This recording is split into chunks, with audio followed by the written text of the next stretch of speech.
The Black Owned Business Collective was the brainchild of Michelle Madden and Gerald Hodges. And the attempt was to provide an outlet for African American business owners to discuss current topics and to get resources to help build the business. Yeah, so when I came into the chamber, that was kind of the same idea. The idea was that there were African Americans, business owners, right? We on a different playing field than our counterparts, so we wanted to bring resources and tools that the black-owned businesses have, with things that they struggle with.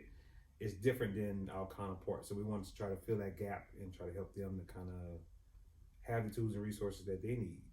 That may be a little bit different from anyone else. So yeah. Exactly what they said. No.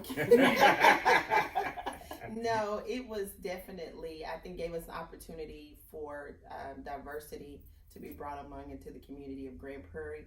Coming from a nonprofit perspective, it allows us to also be able to filter some of our adversities that we have as far as running our businesses, opposed to the for-profit side of it. So it allowed us to give both sides of the business perspective and be able to bounce ideas and things off of each other.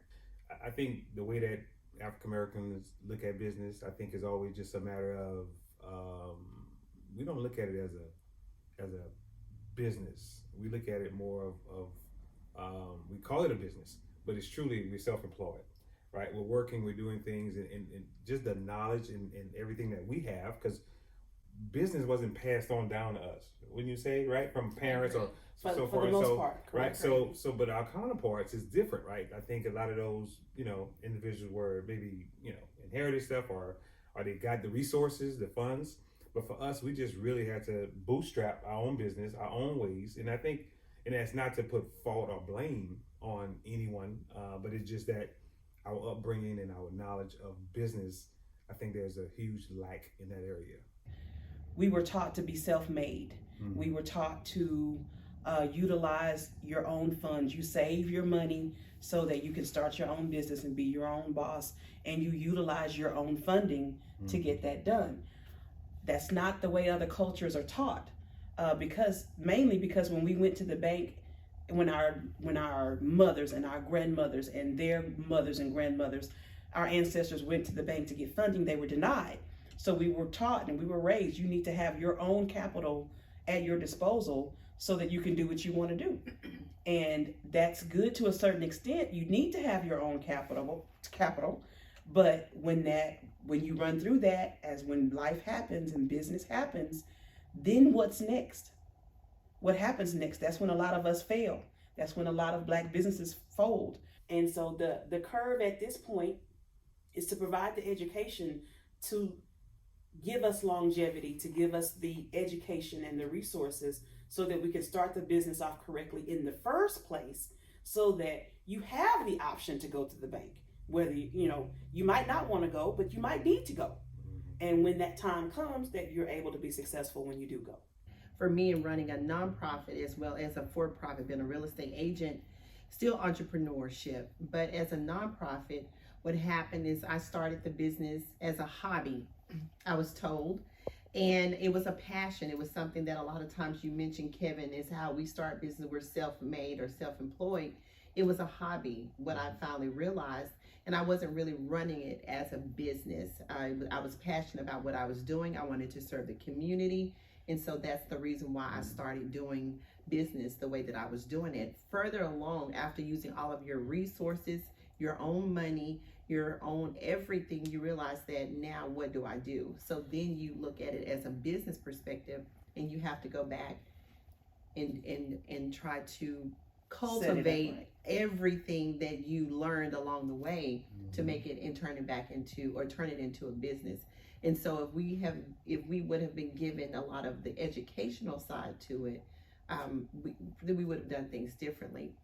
What's the name of your nonprofit? Yeah. Oh, so glad you asked. Helping Us Help Her. It's a nonprofit organization here in the city of Grand Prairie. We've done majority of our events, majority of our networking and building our nonprofit right here in the city of Grand Prairie for over the past 13 years. I'd also like to add to that, as as an Allstate agent. What's the name of your Allstate, Carol? What is y'all saying? What's y'all saying? R&R Insurance Group, Yeah. where we help you to protect what you love. Hey. I have been in Grand Prairie since 2008, running a business here. I was one of the first Black business owners here, and then we bought the building that we moved into. So then I became a commercial landlord, and that takes on a totally different context. And why the chamber was such a benefit to me was because it allowed me to see how many other people in this city are small business owners that look like me. The Black Owned Business Collective helps you to see exactly what businesses are in this area that you can actually pick up the phone and call and say, hey, how did you do this? Were you able to do this? What resources did you use that helped you do this? What kind of marketing works best in Grand Prairie for us that might not necessarily work for our counterparts? You know, those types of things are resources that I would not have had I not joined the chamber in the first place. And then I felt like my chamber was working more for me when the Black Owned Business Collective was created. I will commend the Grand Prairie Chambers because in 2019, I did become the Woman of the Year for the city of Grand Prairie. And I think it was a lot to do with my relationships that I had built once I realized and utilized and was educated on what was really here. And again, having those people in the forefront to be able to pave the way to do that. So the Black Collective, I think, is a great forum for all of that to happen. Absolutely. Yeah, yes. Yeah, I totally see exactly what you just said. And the network piece of the Black Owned Business Collective is amazing because there are people who might do insurance, but then there's somebody else right out on the street doing insurance, you know, right? Who now you can network, now you can talk about different things and overcome some of the challenges and support one another in a way that is not so competitive, but still just we want to see each other win, right?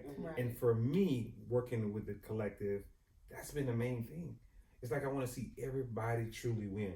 Black Collective is a place where me personally, I would love to try to just bring the education, the knowledge, the tools and resources that Black business owners can use to scale their business, right? And grow, right? So, and I think that's the whole purpose That's the bottom line. of the Black Owned Business Collective, right? Yes. So, yeah, and that's what it's about.